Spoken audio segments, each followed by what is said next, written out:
Hi, I'm Tim. Welcome to Watchbox, and thanks for logging on. If you love this watch, email me, tmosso@thewatchbox.com. Your purchase and pricing email question line for buying this or any watch you see on any Watchbox platform. Please reach out to me directly. Email tmosso@thewatchbox.com for pricing.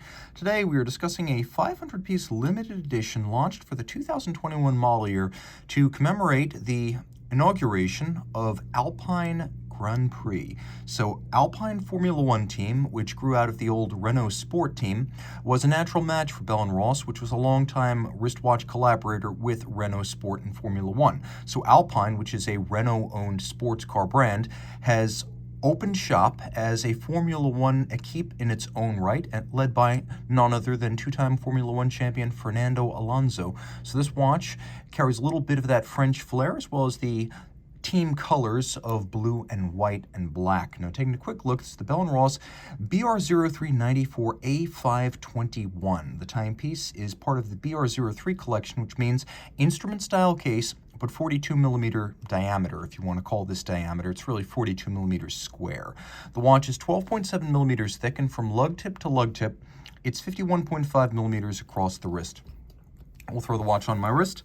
My wrist is 16 centimeters in circumference, and you can see it's still a large watch. Though not as large as the standard BR, you can see that it fills out my wrist from side to side, but because the lugs are so spare, I would describe them as barely there lugs. I could still see this watch fitting on a wrist of 15 centimeters circumference, and it is quite flat. It's sheer in profile, but it's fairly flat, being less than 13 millimeters thick. It's got a solidity to it. It's robust, reassuring. You could see that the strap is fixed to the case using hex screws and bars, which is a very solid system, more secure than spring bars. I always like to see this sort of setup on a luxury watch. We also have little striations, hollows, and perforations to better vent the wrist on a hot day.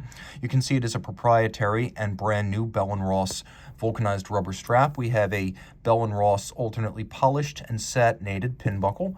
Rolling back to the case, you can see that the case is vertically satin grained all the way around, so you can see the brushed pattern is from top to bottom. The screws are polished. The bevel of the case top all polished. You can see that it comes to a head as they converge at the center of the 9 o'clock side, 12 o'clock side, 3 o'clock side, and 6 o'clock side. So there's some nuance to the way this case is put together. The case tops proper have a satin finish, as though it were circular finished all the way around. And as you can see, the bolts, and they are bolts, are polished and aligned diagonally. The bezel outboard has a sharp knurling. You can see it's polished on its lip. It is a bi-directional rotating bezel, so this is not a dive bezel, but it is a timing bezel, and if you look carefully, you can see it is actually a countdown bezel, as it counts from 60 all the way down to 0. It has a anodized aluminum insert, and then inboard we have chapter rings in white and blue. The outermost chapter ring in silver white features a tachymeter scale, so you can gauge the speed of something going very fast, such as a Formula One racer over a kilometer. And then inboard you have a blue scale that is designed to allow easier reading of minutes and seconds. You can see the dial is matte black to resist glare. We have polished applique Arabic numerals that are loomed. We have partially skeletonized sub-registers for constant seconds and chronograph minutes.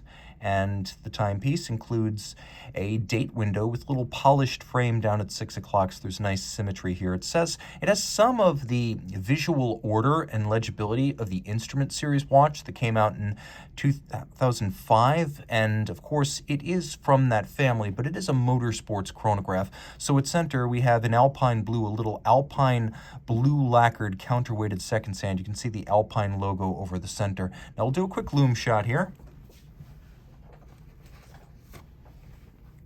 And you can see that the primary dial is legible in the dark. Now, turning it all over, you can see the watch individually numbered out of 500, Alpine F1 team, and though it's a motorsports chronograph, it is water resistant down to 100 meters, which is nice to see. On the inside, the name gives you a clue. You have an ETA 28 9.4 modular automatic chronograph or equivalent from Solito with Dubois Dupraz module, which means it is bidirectional automatic winding. It has both hacking seconds and a quick set date. It beats sway at 8 beats per second. It has a 40 to 42 hour power reserve, and it uses a vertical clutch chronograph system, so there's no play in the chronograph seconds hand when you start it up. So it's a very tidy setup. Though it is modular, it doesn't make the watch unduly thick, and because the chronograph pushers are so broad, it's very difficult to see that the centers of the pushers are slightly above the center line of the ampersand branded crown. So despite the modular complication, this is still a very slim and trim watch. Reach out to Team Mosso at thewatchbox.com for purchase and pricing details.